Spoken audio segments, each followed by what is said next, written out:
শুভ সকাল বন্ধুরা, সবাই কেমন আছেন? আমার নতুন আরেকটি ব্লগে আপনাদের সবাইকে স্বাগত জানাই। তো দেখুন, আকাশে এখন ভালো মেঘ আছে। আর আমার এদিকে রান্নাঘরে রান্না-টান্না সব হয়ে গেছে। ও খেয়ে বেরিয়ে গেছে। আর আমার পরিষ্কার করে নিয়েছি আমি সমস্ত সবকিছু। চান-টান সব হয়ে গেছে।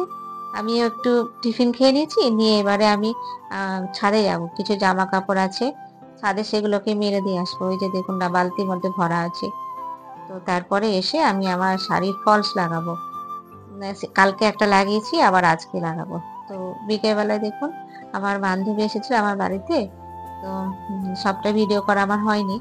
আমরা চা-টা খেয়ে আবার বেরিয়েছি একটু ওই পার্লারে যাবো বলে। আর আমি নিচে নেমেছি হাওয়াই চপ্পল পরে। আমার যেটা ঘরে পরি সেটা পরে চলে এসেছি। তারপরে আবার সেটাকে রেখে আবার জুতো পরে আবার নিচে নেমে এলাম। তো দেখুন, আমি এই পার্লারে যাব। এই পার্লার থেকে আমরা আবার একটু বাজারেও যাব।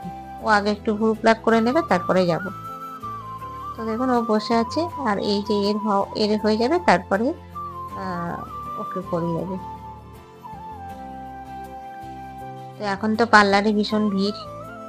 সমস্ত পার্লারেই মানে চলছে এই সমস্ত। আর এই যে বেহালা মার্কেটের ভেতর দিয়ে আমি মানে পাশ দিয়ে আমরা যাচ্ছি রিক্সা করে। আর বেহালার ক্লাবের এখনো মানে কাজ চলছে। তো তারপরে আমি আমার শাখা পড়তে এসেছি। দেখুন, শাখা টাখা পরে নেব। আর এদিকে দেখছি বেশ ভালো বৃষ্টি শুরু হয়ে গেছে। এবার আমি ঠাকুরের শাড়িগুলো নেব। আর আমার ঘরে কিছু ঠাকুরের জন্য ও তাদেরও একটু পোশাক নিয়ে নেব। নিয়ে আমি বাড়ি যাব। তারপরে একটু দেখলাম যে ওই যে আমার বান্ধবীটা বলছে, দেখি তোর হাত দুটো কিরকম লাগে। তাই ওকে দেখাচ্ছি। দেখুন, এই যে। তো তারপরে দেখুন, আমাদের সব বাজার টাজার নেওয়া হয়ে গেছে। আর আমিও একটা চুড়িদারি কুর্তির পিস একটা মানে কুর্তি রেডিমেড একটা নিয়ে নিয়েছি।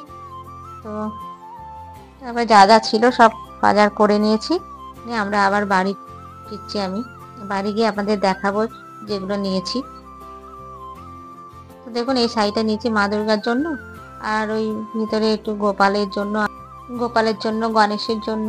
তারপরে লোকনাথ বাবা আছেন।